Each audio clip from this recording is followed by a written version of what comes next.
ayb o'zimizda-da. Biz ko'p holatda disiplinaga, ya'ni disiplina deganda nimani tushunamiz trading sohasida? Trading sohasida disiplina o'sha savdo sistemaga asoslanib kirildimi, o'sha joyda stop loss olindimi, bo'ldi, o'sha kuni savdo qilinmaydi.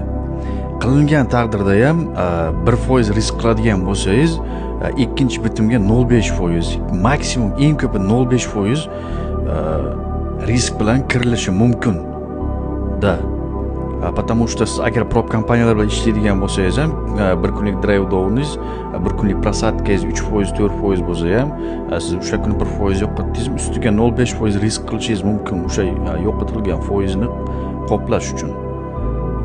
Atak kirish bu juda xato narsa. Mana shu narsadan psixologiya buzilishi kelib chiqadi. Savdo sistema bo'lsa, unga rioya qilinmaslik, o'sha psixologiya buzilishiga kelib chiqadi.